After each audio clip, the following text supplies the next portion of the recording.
بسم اللہ الرحمن الرحیم۔ محترم احباب، کٹی ہوئی صفوں کے درمیان نماز پڑھنا کیسا ہے؟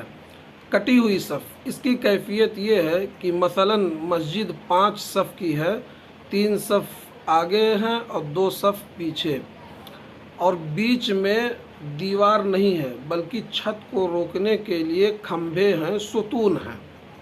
اب اگر آگے کی 3 صفیں مکمل ہو جائیں تو کیا چوتھی صف کو اس کھمبے کے بغل میں بنا سکتے ہیں، قائم کر سکتے ہیں کہ نہیں؟ یعنی آگے کی 3 صفیں مکمل ہیں، چوتھی صف کے لیے کھمبے کے بغل میں، یعنی دائیں سے بناتے ہوئے آئیں گے، بیچ میں کھمبا پڑے گا، بائیں سے بناتے ہوئے آئیں گے صف تو بیچ میں کھمبا پڑے گا، تو کیا ایسی جگہ پر نماز پڑھنا صحیح ہے کہ نہیں ہے؟ اس سلسلے میں اللہ کے نبی صلی اللہ علیہ وسلم کی ایک روایت موجود ہے، سنن ابن ماجہ کی روایت ہے، کہتے ہیں کنا ننہا ان نصف بین السواری علی عہد رسول اللہ صلی اللہ علیہ وسلم ونطرد علیہا طردا۔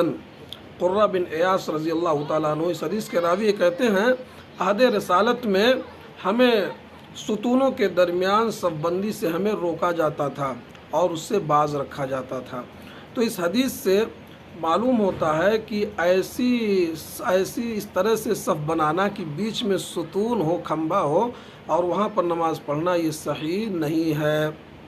یعنی ستون اور کھمبوں کے درمیان صف بنا کر کے نماز پڑھنا صحیح نہیں ہے کہ مسجد تنگ ہو جائے، پہلے دونوں صف مکمل ہو جائے، پیچھے کی بھی صف مکمل ہو جائے، کہیں جگہ نہ ہو اور صرف وہی جگہ خالی ہونی ستون والا ایریا، تو وہاں پر صف بنا سکتے ہیں بحالت مجبوری، ورنہ اس طرح سے سب بنا کر کے نماز پڑھنا صحیح نہیں ہے۔ اللہ تعالیٰ ہم سب کو عمل کی توفیق دے، آمین۔